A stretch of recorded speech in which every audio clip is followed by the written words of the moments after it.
Muslims cheer when Zakir Naik quotes the book of John, chapter 5, verse 30. Gospel of John, chapter number 5, verse number 30. I can of my own self do nothing.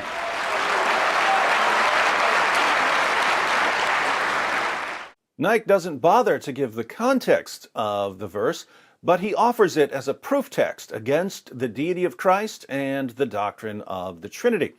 Obviously, if you're reading the verse as Zakir Naik reads it, Jesus sounds like he's saying that he doesn't have the power to do anything. I can of my own self do nothing. So, according to Zakir Naik, Jesus' words in the book of John, chapter 5, verse 30, prove that he's just a man, a helpless human being, certainly not God. You can learn a lot about a man by considering how he reads the Bible. What can we learn about world-famous Muslim apologist Zakir Naik from his treatment of John 5:30? Let's find out by doing something that people like Zakir Naik don't want their listeners to do ever. We're going to read the passage. I'll just summarize the first 15 verses of the chapter. Jesus heals a man on the Sabbath, and this upsets the Jewish leaders. They regard miraculously healing someone as work, and you're not allowed to work on the Sabbath. We'll pick up the story in verse 16 of the chapter Zakir Naik quotes to show that Jesus is just a helpless human being. And this was why the Jews were persecuting Jesus, because he was doing these things on the Sabbath. But Jesus answered them, "My Father is working until now, and I am working." Uh-oh. You see, Jews weren't allowed to work on the Sabbath.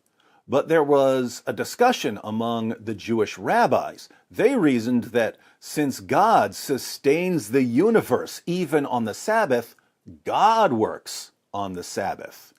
Jews don't get to work on the Sabbath, but God works on the Sabbath. How does Jesus answer the Jewish leaders when they complain that he's working on the Sabbath? He says, "My Father is working until now, and I am working." Like Father, like Son. Now, what does he sound like he's saying here?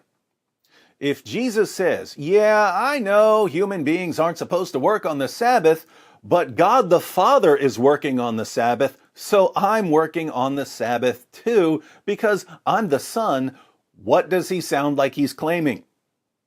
He sounds like he's claiming to be in the same category with God. And as the next verse shows, that's exactly what the Jewish leaders thought he was saying. Look at the heading, by the way. Verse 18, "This was why the Jews were seeking all the more to kill him, because not only was he breaking the Sabbath, but he was even calling God his own Father, making himself equal with God." In the Bible, people or groups of people can be children of God in various ways. We're all children of God in the sense that God created all of us.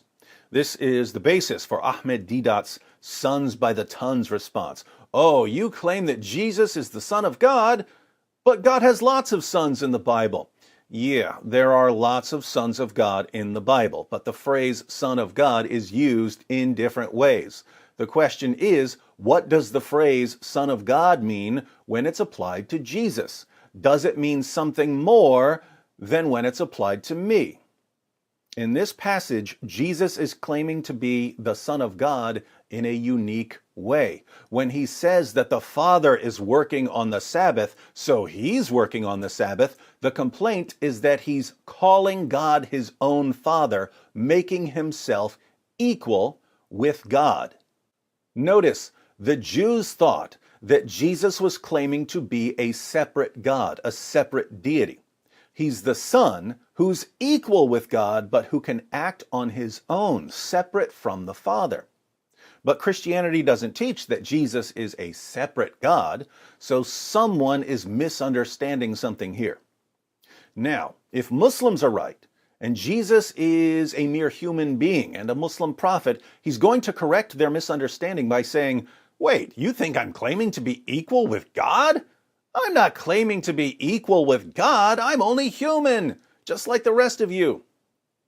But if Christians are right, and Jesus is the divine Son who has the nature and attributes of God and who is one with the Father, he's going to correct their misunderstanding by saying, wait, you think I'm claiming to be a separate God? I'm not claiming to be a separate God. Yes, I'm God, but I don't act on my own. Everything I do comes from the Father because I'm one with the Father. Let's see what Jesus does. Verse 19. So Jesus said to them, truly, truly, I say to you, the Son can do nothing of his own accord. Oh no, Christians. Jesus says that he can do nothing of his own accord. That sounds very similar to verse 30, where Jesus declares, I can of my own self do nothing. But wait a minute. When Jesus says that he can do nothing of his own accord, does he mean that he's a helpless human being? Or does he mean that he can't do anything separately from the Father because he's one with the Father? Let's at least read the entire verse before we decide.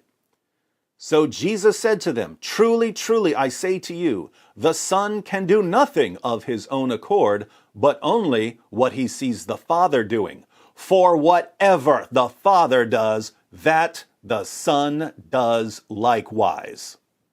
Jesus does whatever the Father does?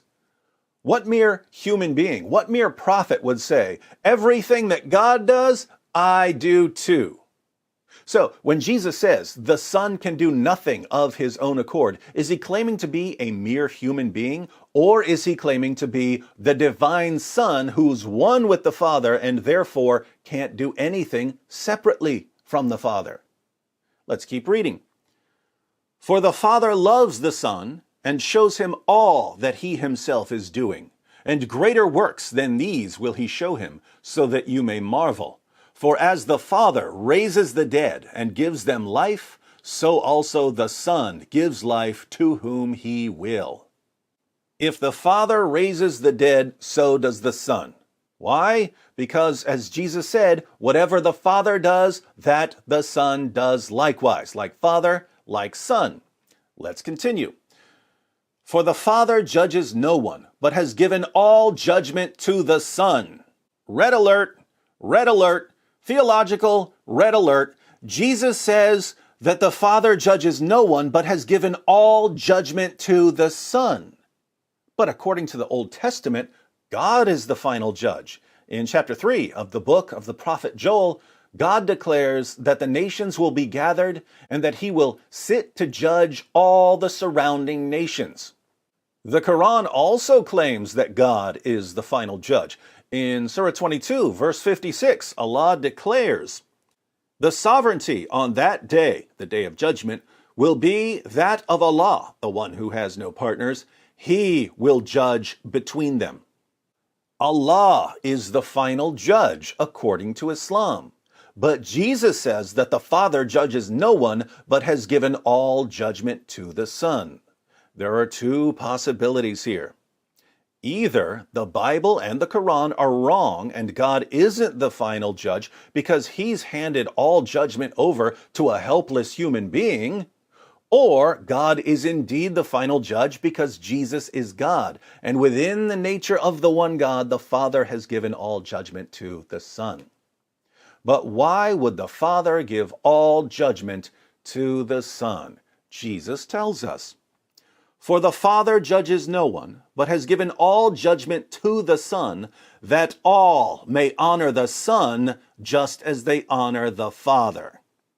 Father and Son are one, but the Father hands all judgment over to the Son so that all may honor the Son just as they honor the Father.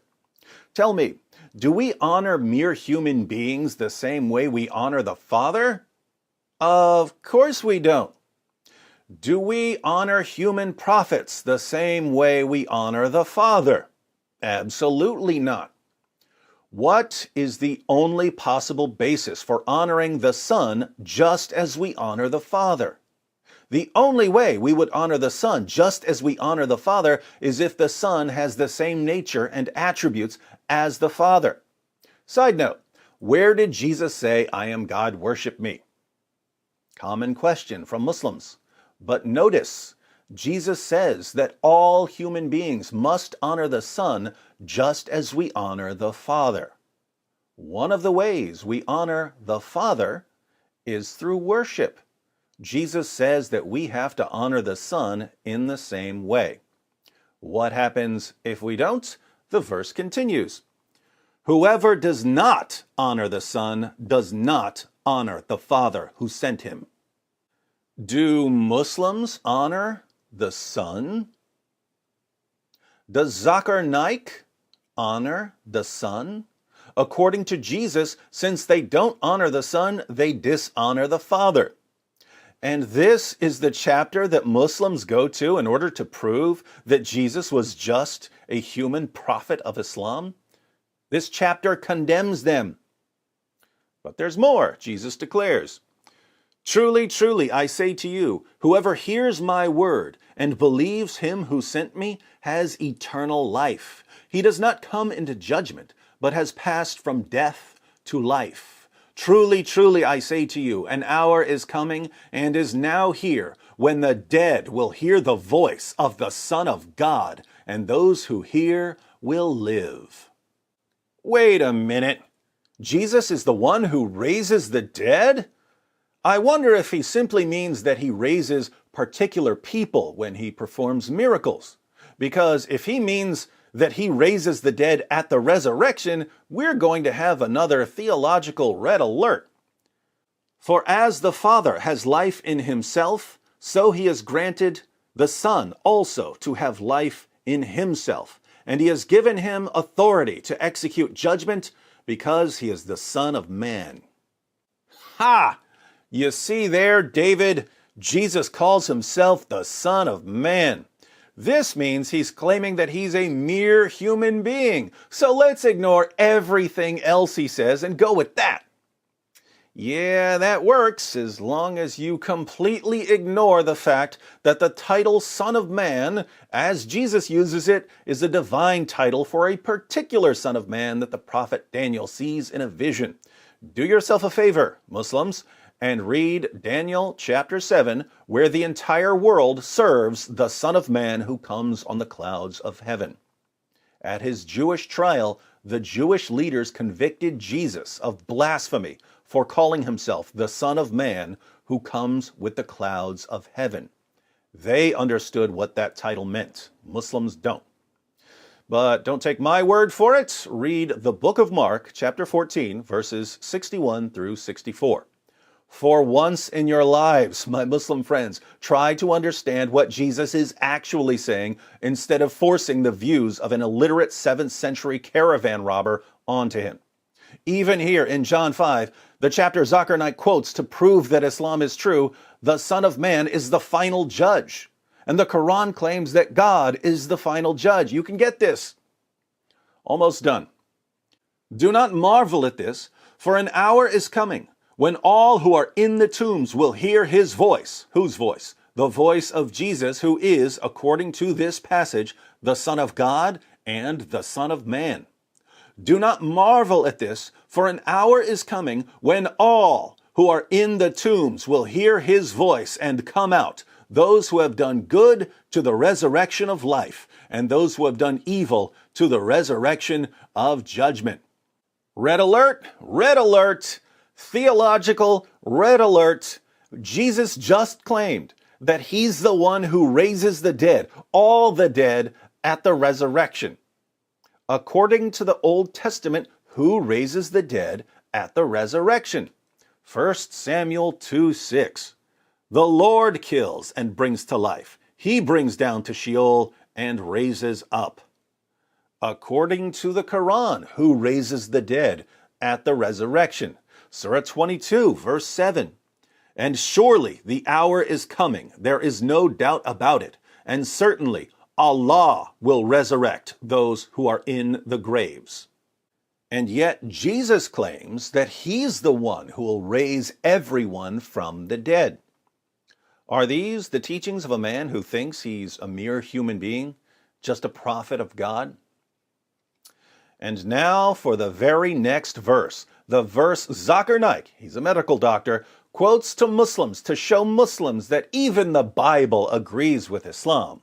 John chapter 5, verse 30. Jesus says, "I can do nothing on my own. As I hear, I judge, and my judgment is just, because I seek not my own will, but the will of him who sent me." Now that we've read the passage, let's go ahead and have a pop quiz. When Jesus says, "I can do nothing on my own, I seek not my own will," is he saying, A, I'm a helpless human being, a simple prophet of Allah, or B, when I claimed to be the divine Son of God, you Jewish leaders thought I was claiming to be a separate God who acts on his own. But I'm here to correct you. Even though I have the same nature and attributes that the Father has, and even though I'm the final judge of all people and the one who raises the dead, I do not act on my own. I cannot act on my own. I can do nothing on my own because I'm not a separate God. I'm one with the Father. Which one is Jesus saying? And yet Zakir Naik rips Jesus' words completely out of context, twists their meaning beyond recognition, and convinces his gullible listeners that Jesus in John chapter 5 agrees with Muslims. And the Muslims who are being deceived by Zakir Naik cheer for him as he lies to them. Gospel of John, chapter number 5, verse number 30. I can of my own self do nothing.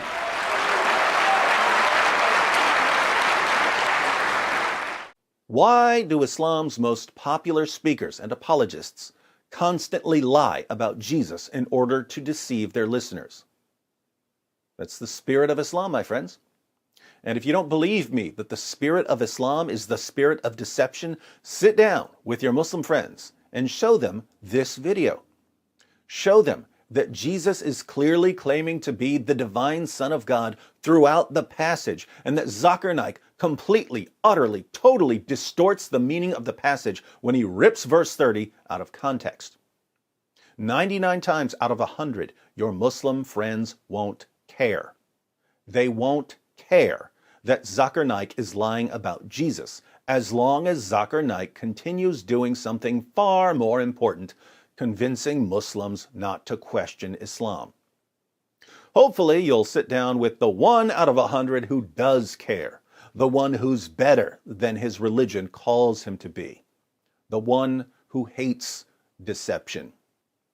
If you sit down with him and show him how Muslim apologists constantly, endlessly lie about Jesus, he will soon be on his way out of Islam.